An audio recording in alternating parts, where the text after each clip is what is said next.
The journal is brought to you by Treason. Don't just blend, become. Splitting Image Taxidermy. Thoughtful, thorough, thankful. Maxis Tires. Covering PHs over any terrain. Magnum Archery. Black Widow Broadheads.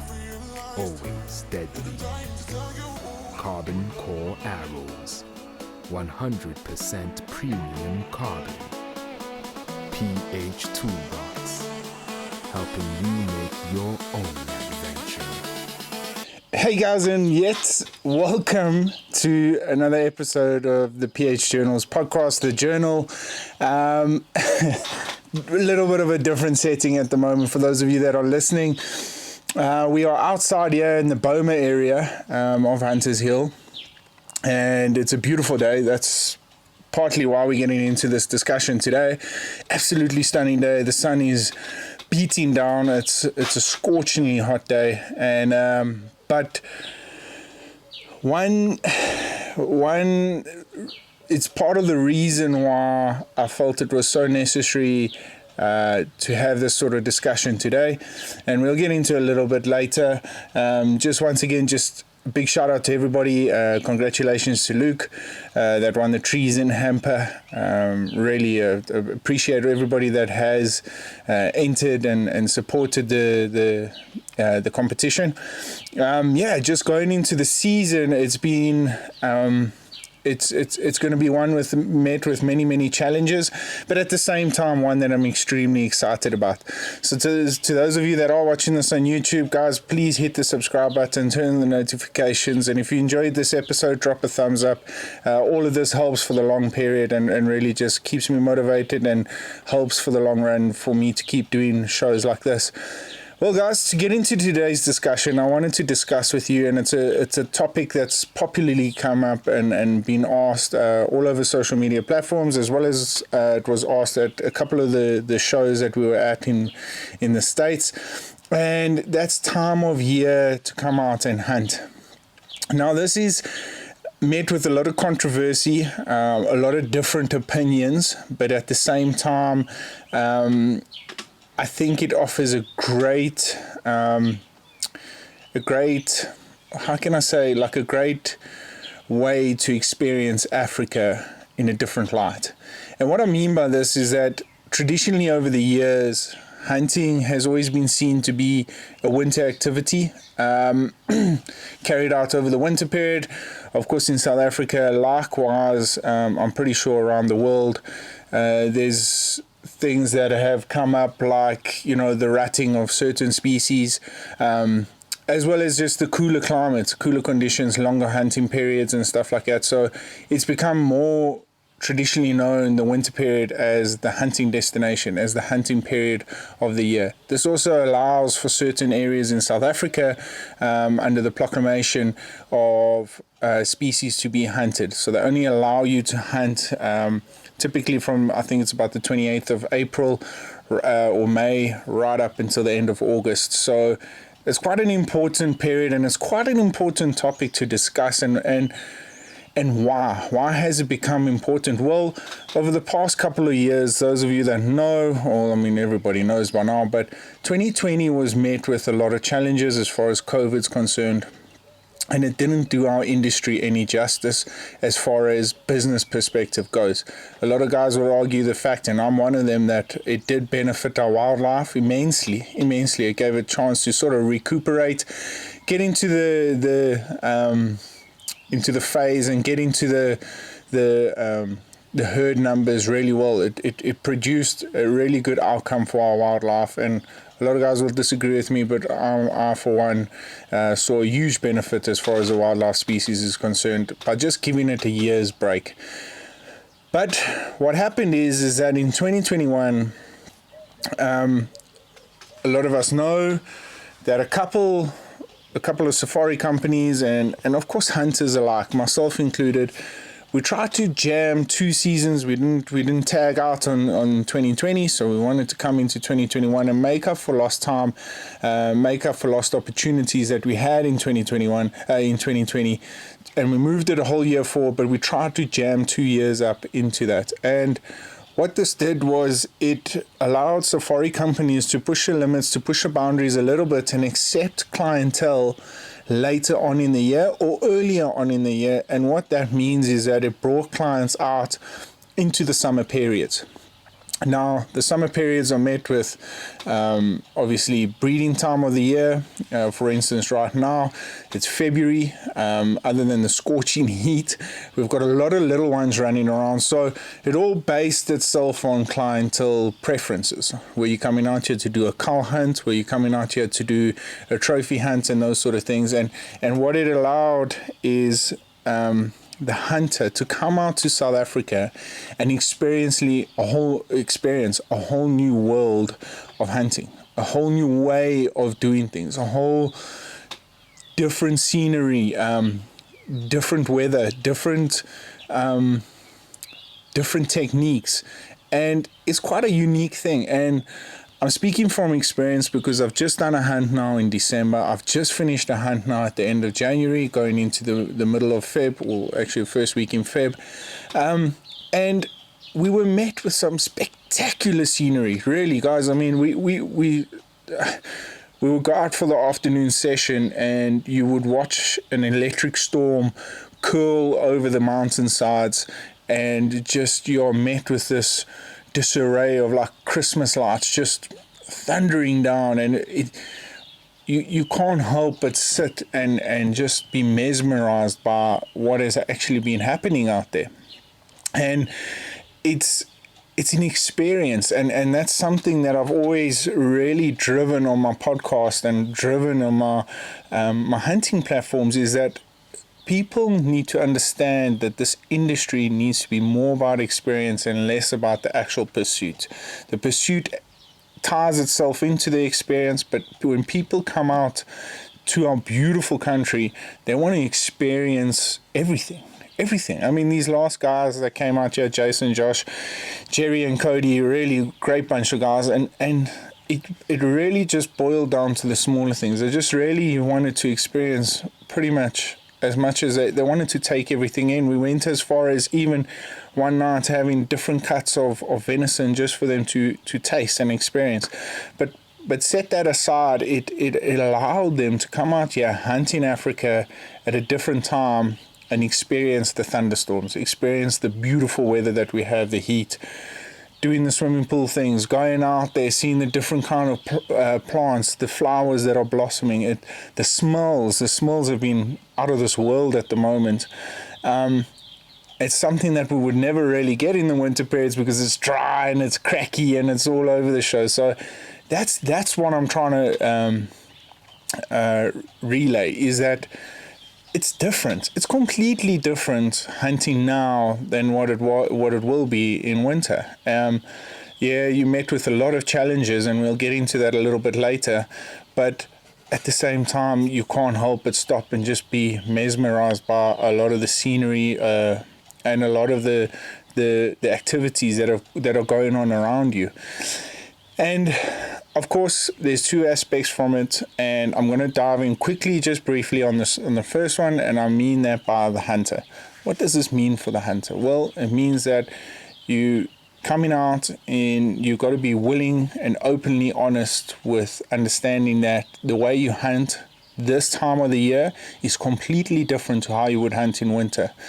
So technically, I try and aim for early mornings, hunt just into before the heat really gets bad, that 10-11 o'clock period, rest it out for good 3-4 hours until about 4 o'clock in the afternoon, and then head out again, because you're hunting into a later period as well. You're hunting into 7 o'clock at night, 7:30, and so don't get frustrated when you're around camp sitting around doing nothing, because like I said, I'll get into the pH side of things and you'll understand where I'm coming from a little bit more. And then what does this do as far as you preparing yourself for coming over here? Well, bring lots of insect repellent, bring but don't let that discourage you. Really don't. I mean, our ticks, we've got a lot of ticks here, a lot of mosquitoes, that sort of stuff. We are a malaria-free zone. Some parts of South Africa, some parts of the Southern African points have got malaria. So just keep in mind, when you are communicating these sort of things with your outfitter, just find out these small things. Don't ask any American platform or anything like that for what you need to bring out, because a lot of guys, and I've seen emails forwarded to us where people suggest bringing malaria tablets and all these sort of things. It's not necessary. So just keep that in mind. Rather contact your PH or your outfitter and communicate these sort of things with them, and they will advise you as best as possible. So bring lots of tick repellent, lots of insect repellent, a lot of sunblock, because the sun is scorching heat. It's scorchingly hot here. I'm not so familiar with how the Fahrenheit system works, but what I can tell you is that last week we got into the 90s, and some, especially this time of the year, February, March, is a bit of our warmer periods. So the end of February, you can look at getting into the or into the hundreds, 110, 115 Fahrenheit. So we're looking at about 35, 38 degrees Celsius. Yeah. So just keep that in mind. Bring lots of sunblock. Bring a decent hat. I often say to the guys when packing, I want you to pack as light as possible, but try and bring, we call them cricket style hats, that just pretty much cover your face, cover your ears, and cover your neck as well. Bring a good pair of sunglasses, and yeah, of course, it doesn't change. What we normally say is to the guys is that your laundry will get done every single day, which it does in some places, some safari lodges. But make sure that you pack for 2 sets of hunting clothes per day. Like I said, sometimes you get out there and a thunderstorm can be on you in an instant, and you're having to change a few things out and changing your wet clothes, as well as boots. Bring a second pair of boots. This last week I literally went through 3 pairs of boots in a matter of 3 days. So I was hunting in my veldskoene at the end of the safari. But yeah, guys, so just keep those basic things in mind. But I do encourage you to keep communication up with your outfitter, with your professional hunter, because at the end of the day they'll be able to advise you what's best, what best is going to be. That's from a hunting perspective, as the hunter. That's what I would suggest. Now, what does this mean for the industry as a whole, as an outfitter, and as a professional hunter? Well, as an industry as a whole, it allows us to accommodate more clients throughout the year, which obviously is a good thing for the tourist industry, and a lot of other things benefit from it. So the knock-on effect is great. Most of the time, a lot of the guys that have done these earlier hunts in the year, later hunts in the year, have always tagged along and done something extra after the safari. Drive down to Cape Town, do a lot of wine tour tasting and stuff like that, because the weather allows that. The weather permits that, because once you get out there, it's beautiful. I mean, if I can paint you a little picture now, if you're listening to this, it is beautiful, sunny day. The grass is lush. It's just been cut, so the fresh grass smell. It's green. The pool is crystal clear. The doors are all open into the lodge, and I can just kind of imagine some cocktails lined up there, a nice cold beer or cool drink or soft drink, whatever you want to call it, and just enjoying taking everything in. We've got mint plants as you lead into the lodge, so the mint smells coming through. It's really just a special time. So if you want to experience this on the next level, doing tours to Cape Town, doing the wine tours, doing the garden route tours, going out to the elephant parks, and just doing all those sort of things, the weather accommodates you for that. You're obviously not going to see a lot of animals during the midday, but but you can get a good wine tasting, you can get a brandy, gin tasting, any one of those things if that's what you fancy, or just really going down to some of the coastal resorts and kicking off your hunting boots, putting your feet in the sand and relaxing, maybe throwing a line in there and stuff. So the knock-on effect is much greater from an industry point of view. What this means for the outfitter is that he can accommodate more clientele, which means that he's going to be busier for longer periods of time, which benefits everybody in the longer run. It benefits the staff, it benefits the professional hunters. Sometimes it puts a little bit more wear and tear on your felt as far as the roads is concerned, your fences, your vehicles, because you're not getting that routine maintenance in. So it delays it a little bit, but you would rather take the clientele in more than you would rather sacrifice that side for the clientele in the long run. And it allows you to also think outside the box. Now you're hunting different time of the year, doing outside lunches, doing outside entertainment, a lot more bras, setting that sort of stuff up, going down to the river, doing fishing, doing things differently, and allowing yourself to get a little bit more creative in how to possibly give your guests the best experience possible. And it leaves it with an interesting time of the year, because a lot of guys might actually consider, a lot of guests, hunters, instead of doing the honeymoon trip here, they might actually consider actually getting married here. And we actually at the start of last year, we had a beautiful wedding here, very intimate, very small, but it was met with some outstanding scenery. The poplar trees all had its leaves on. It was really beautiful. So those are the sort of things from an outfitter's perspective you can sort of start considering when opening yourself up and allowing yourself to accept these sort of hunts this late or this early in the season. And don't let it discourage you. What does it mean though to be able to do this sort of thing? So to try and understand how the industry works and how hunting as a whole in South Africa is designed. So there's 3 ways that this can all happen. And the first one is safari companies, hunting concessions, will have a thing called CAE. That's a Certificate of Adequate Enclosure, which basically states that in the high fence perimeter, all your animals that are here, you own them and you have the right to do whatever you want with them for however long. If you want to hunt them throughout the season, you may do so. And a lot of the concessions are based on that.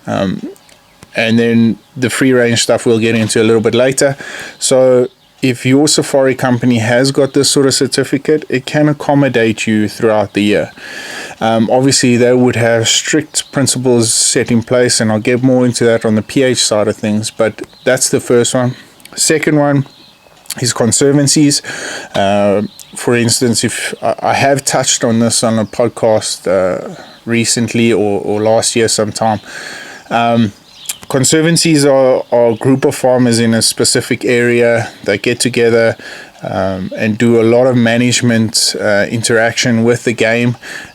For instance, I'm just going to use this as an example. Down in Fort Beaufort, there's a group of farmers that are part of a conservancy. They formed a conservancy and they allow you to take a certain number of kudus off every year, and they base this on the number of kudus in the area, how big your property is, and the regularity of how often you hunt. So if they give you a quota of, say, just for example, 10 kudu on your land, you can hunt those 10 kudu bulls throughout the whole year, but that's your quota. So if you shoot your 10 kudu bulls out in the first 2 weeks of the year, you don't get any more throughout the whole season. So that's something that allows you to do. What also the conservancy does is that it never really puts, so if certain species aren't part of the bag limit as such, You can also hunt them, for instance, back down to Fort Beaufort. The impala are pretty much huntable all year round there as well. So that also allows the concessions to book these sort of places. 9 times out of 10, a lot of the farmers in these conservancies are stock farmers, so allows the outfitter to go to these guys and acquire the hunting rights to these concessions. And obviously this will benefit the outfitter in the longer run, as well as they're allowed to manage it the way they want to. So a lot of these farmers would have terms and agreements in place, which, like I said, it allows you to hunt as late as possible into the season. So yeah, that's number 2. And then number 3 is any species that doesn't fall under the proclamation. And what I mean by this is that doesn't have a season. For instance, here in our area, blesbok and mountain reedbuck as well as fallow deer don't have a season. Yes, of course, there are certain times of the year that it is better for them to hunt, but the government hasn't put bag limits on them, and hasn't put a season on them when they are huntable. So you can pretty much hunt them all year round. This is very, very limited to a limited amount of species. So just keep that in mind when coming out here. But like I said, most of the time, the outfitters, the safari lodges will have these sort of systems in place, and it's pretty well controlled, and basically boils down to how well that particular landowner manages his herd of blesbok or mountain reedbuck or whatever the case may be. So yeah, guys, those are the 3 ways of hunting South Africa that I think play a huge role in what sort of time of year you come out. But like I said, the first 2 really are the persuasive, or the nail in the coffin of us having no excuse to hunt this late or this early on in the season at such a magnificent time of the year. I get a little bit biased about this sort of time because, like I said, I've just finished 2 hunts in very similar conditions and very, very similar time periods that I have thoroughly enjoyed, and not just because of the animal quality, but just, like I said, everything. And it boils down to, I remember we were preparing for an afternoon hunt, and I get this frantic call from a very good friend of mine, and I've mentioned him a couple of times in the podcast, old Grant Acton. He's on a couple of my YouTube videos as well, and he comes down to the lodge. He's like, I found you, Kudu. And of course, that early on in a safari, you take the opportunity as best as possible, and flip a nice bull. So we head up into the middle of the mountains. We're preparing I was preparing to go out about 3:30. But he had spotted this bull as early as 1 o'clock in the afternoon. Rush down, load up everything, and we head out, and we see this bull, and he makes his way along the mountain that's in the background over here, and I'm going to try and explain this for the listeners, is about 6,000-7,000 feet above sea level, but it's steep kranzes, and where the kranzes are underneath there's like shale, so these small rock particles that have sort of given it like a U-shaped wash. And along these U-shaped washes there's a lot of thick vegetation, like thick trees and stuff. So this kudu bull makes itself across the wash and ducks down into this thick vegetation. So we set up now. It's 3 o'clock in the afternoon. We set up for the shot. It's about a 280-yard shot up a hill, and the kudu can really not go anywhere else without us seeing him. So if he steps out into the shale side, we're going to see him. If he steps out to our left, there was probably about 60-70 yards of open grasslands across this hillside. So we patiently wait, and it gets to about, we sit there for about 45 minutes, and eventually we snuck away in the bush. He knows we're there because, when you're walking uphill, they tend to see you a lot quicker. So we're sitting in this bush, and he knows we're there, but he can't see us because we're quite tucked away in the shadows. And eventually, one of the trackers get the sight of his horns, and we judge him and we say, listen, he's a nice bull to take, and he starts feeding. But now it's 4 o'clock in the afternoon, so it's scorching heat. We know he's not going to move until later. So sitting out there, waiting this out was nerve-wracking. But while we were sitting there, and this is the point I'm wanting to get to, while we were sitting there, just the aromas, the smells of nature just coming through, the pollen off the acacia tree. There's a little orange flower. I'm not 100% sure what the name is, but apparently it's a really, really good insect repellent. So while we're sitting there, we're getting pelted by like bugs. Like, they're not biting us, they're just bugging us. You know, they're just around us and irritating us. So the tracker breaks off a couple of these branches and starts, you know, rubbing them on himself. And so we do the same. And the smell, it was just something so... There's something just about it that just gives you this different feel about hunting. And eventually, cut a long story short, the kudu comes out and Cody lines him up, puts in a good shot, and yeah, the rest was history. We actually had to go and recover him the next morning. That's how late he came out, because there was not enough sunlight or not enough light for us to recover him. And as well, there was an electric storm building up, and when you're that high, you don't want to be around when there's a thunderstorm. So we made the quick decision to gut him out. And yeah, we left a couple of shirts and stuff around the carcass so the jackal wouldn't get to him, and then recovered him the next morning. But it was at that time, waiting for that kudu bull, that I realized that this is a very special time to be hunting, because in winter you don't get this. And it also made our recovery a hell of like a really lot easier, because we had long grass that we could just slide the sail on. So yeah, that was an experience that I'll always treasure. But yeah, on that point, getting into the pH side of things, it's more important than ever before for a professional hunter to be on the ball now at this time of the year, because your management skills are going to be tested.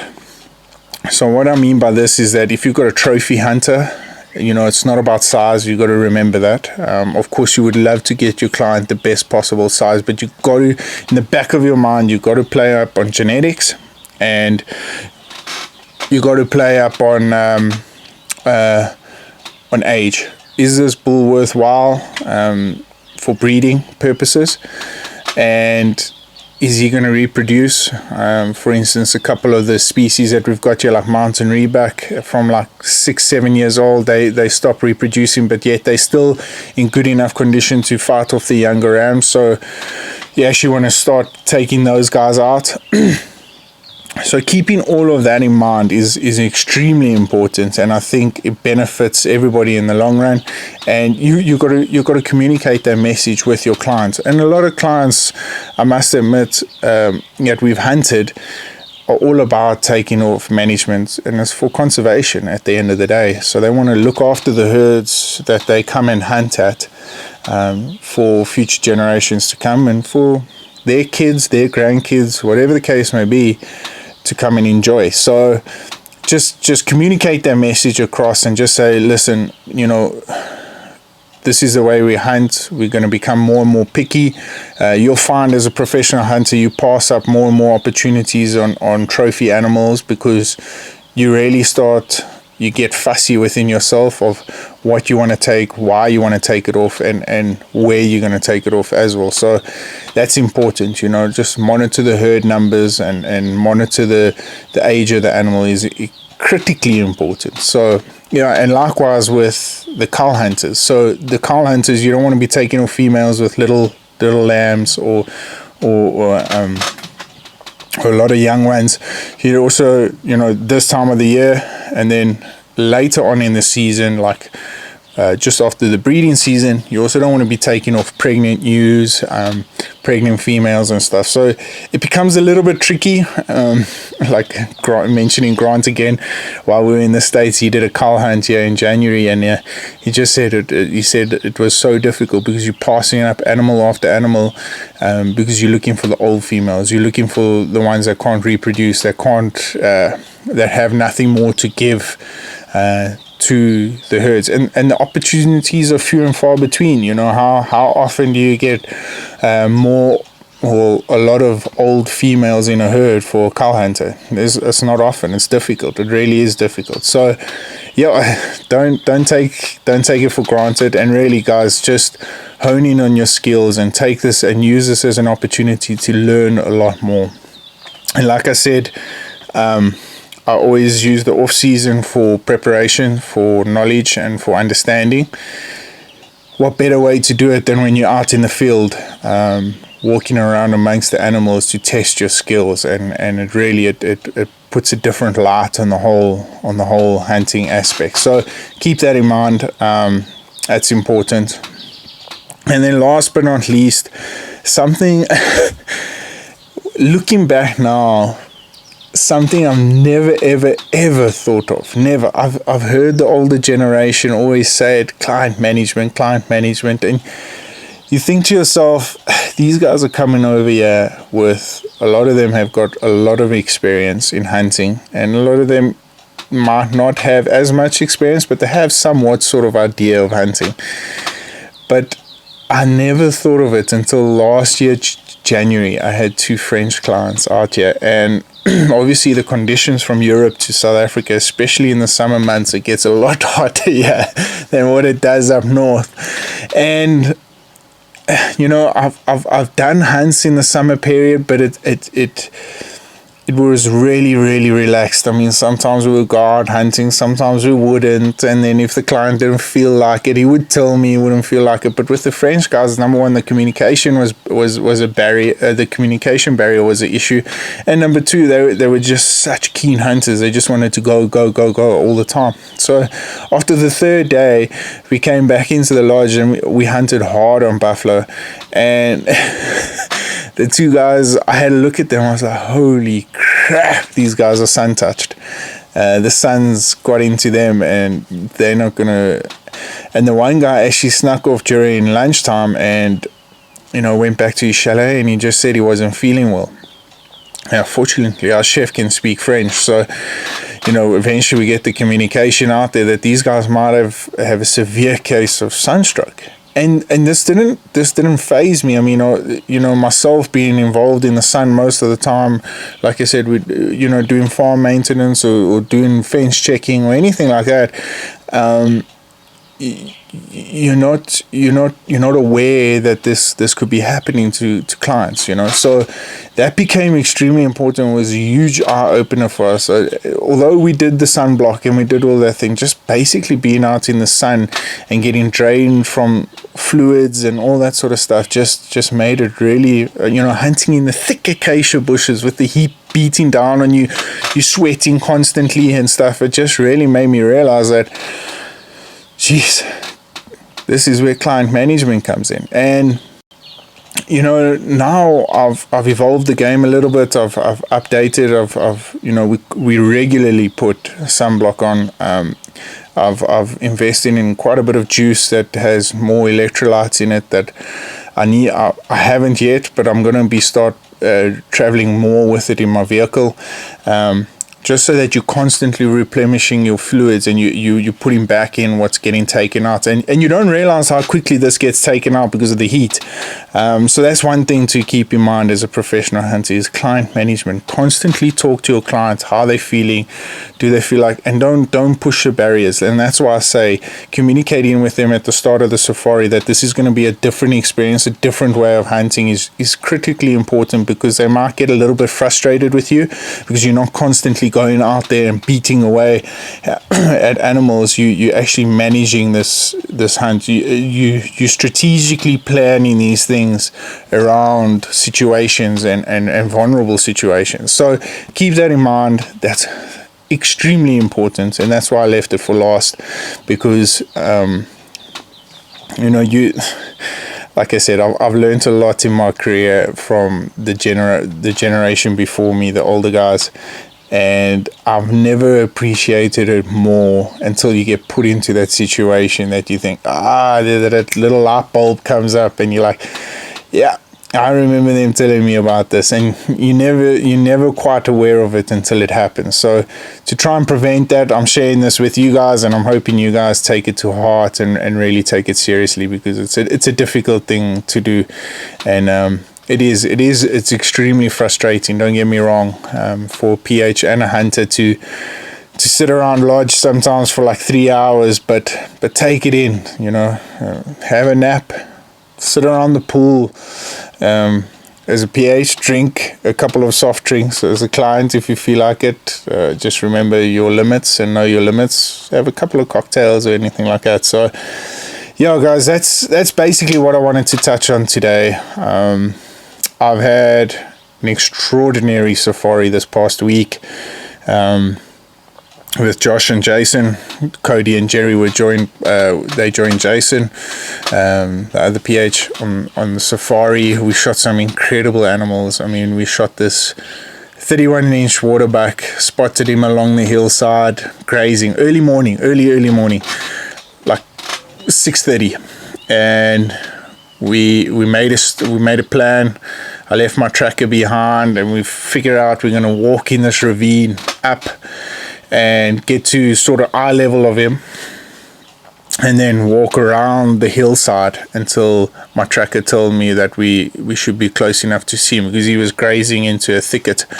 And as we start walking up this creek, Jason, the client, taps me on the shoulder. He's like, here's a waterbuck.